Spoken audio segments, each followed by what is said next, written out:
네, 여러분 안녕하세요. 네, 오늘은 초보 투자자들이 투자를 할 때 그 초반에 놓치는 그런 실수들에 대해서 좀 얘기를 하는 것 같은데요. 굉장히 많은 놓치는 부분들이 많지만 제가 좀 가장 중요한 부분에 대해서 좀 얘기를 하려고 해요.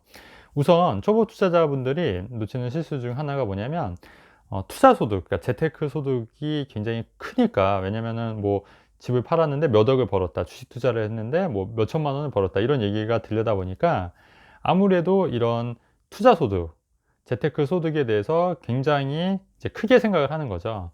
그래서 모든 에너지와 정신을 그쪽으로 좀 많이 쏟다 보면 정작 본인의 업무 있지 않습니까? 그런 근로소득 혹은 사업하시는 분들 같은 경우는 사업소득, 자영업 하시는 분들도 마찬가지로 그런 사업소득이 이제 작게 느껴지는 거예요. 왜냐면은 뭐 근로소득 내다 월급 뭐 3-400 받는 게 큰돈이 아니다. 왜냐면 누가 어디에서 뭐 부동산 투자로 몇 억을 벌었다, 몇 천을 벌었다, 이런 얘기를 들으니까 내 소득이 굉장히 작게 보여지고 굉장히 이제 초라하게 느껴진다는 거죠. 그래서 이런 근로소득, 사업소득을 좀 무시하고 재테크, 투자소득으로만 조금 더 관심을 갖게 되는 그런 실수를 범합니다. 근데 제가 볼 때 여러분, 이 재테크는 제가 볼 때는 어 바퀴가 두 개 있는 자전거 타는 것 같아요. 자전거 타기. 그래서 제가 볼 때는 이 투자 소득은 이제 뒷바퀴를 이제 움직이는 거고요.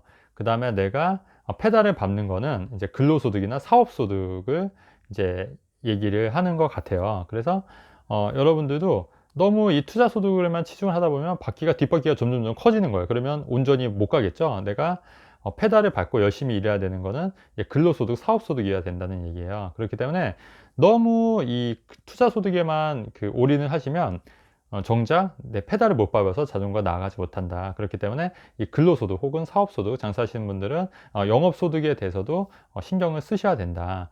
그리고 이제 그렇게 하면서 자연스럽게 이 자금, 여유 자금, 그 다음에 여유 시간을 가지고 투자를 하는 게 선순환이 된다. 먼저 페달을 밟는 게 먼저다.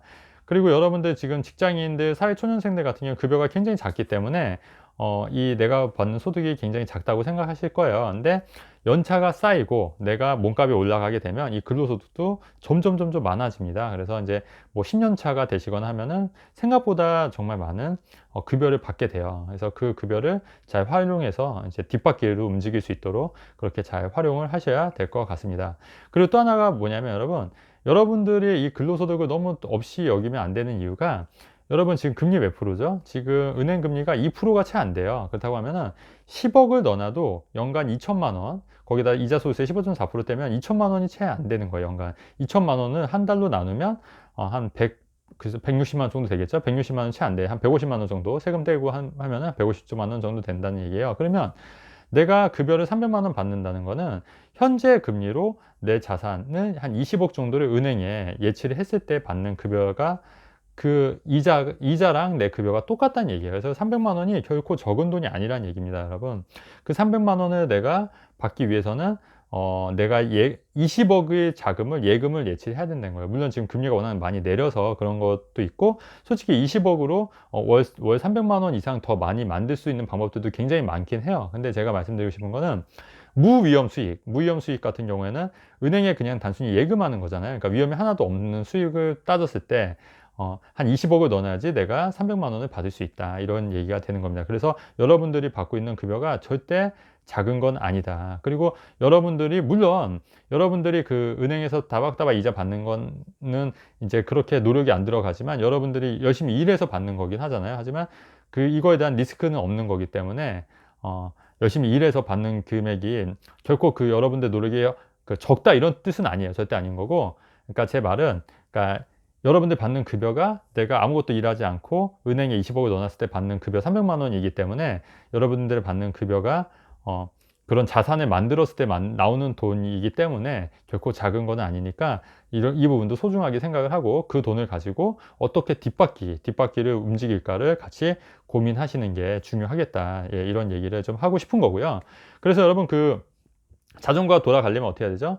일단은 앞바퀴를 먼저 굴려야 돼요. 앞바퀴를 먼저 돌리려면 근로소득, 사업소득을 먼저 늘려야 되거든요. 그리고 나서 뒷바퀴가 움직이게끔 이렇게 돌아가는 게 선순환이고, 앞바퀴를 안 돌리고 뒷바퀴 먼저 굴리겠다? 앞바퀴도 제대로 안 해놓고 뒷바퀴 투자 소득을 해서 뭐 몇 억을 벌겠다. 이건 사실 굉장히 힘들다. 그리고 이렇게 하면 문제가 뭐냐면 현금 흐름이, 원활한 현금 흐름이 나오지 않기 때문에 굉장히 마음이 조급해져요. 왜냐면 내가 주식이건 부동산이고 갖고 있으면 한 1, 2년, 2, 3년 후에는 반드시 돈이 된다는 걸 알면서도 현금 흐름이 안 나오면 어쩔 수 없이 이 자산을 팔아야 되거든요. 부동산이건 주식이건.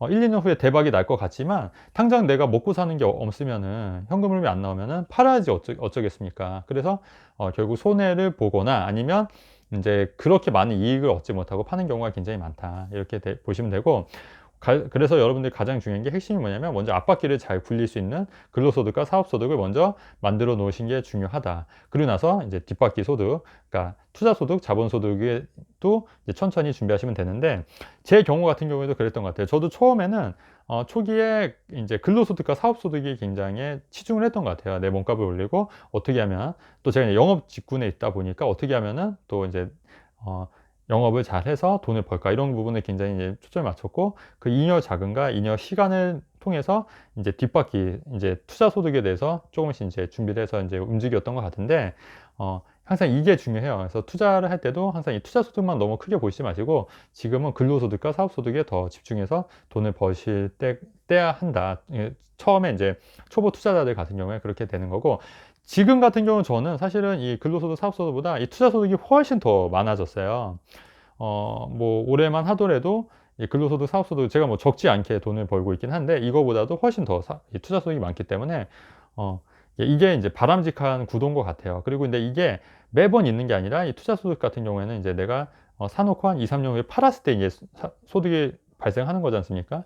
그렇기 때문에 이게 매번 있는 게 아니기 때문에 너무 이 투자소득, 사업소득만 기대를 하는 거는 아니다. 그리고 이거는 앞바퀴 움직이고 나서 뒷바퀴 움직일 때 덤으로 가져간다. 이렇게 이해를 하시면 조금 더 편하실 거예요. 그리고 시간이 경과가 되고 오랜 시간이 투자를 하다 보면은 사업소득, 근로소득보다 투자소득이 훨씬 더 많아집니다. 예, 그렇게 되고, 궁극적으로 여러분 어떻게 해야 될까요? 궁극적으로는 여러분, 페달을 밟지 않아도 자전거가 움직이게끔 가야 돼요. 페달을 밟지 않아도. 요즘 뭐 전기 자전거 있죠? 전기 자전거 같은 경우에는 페달을 안 밟아도 갈 수 있잖아요.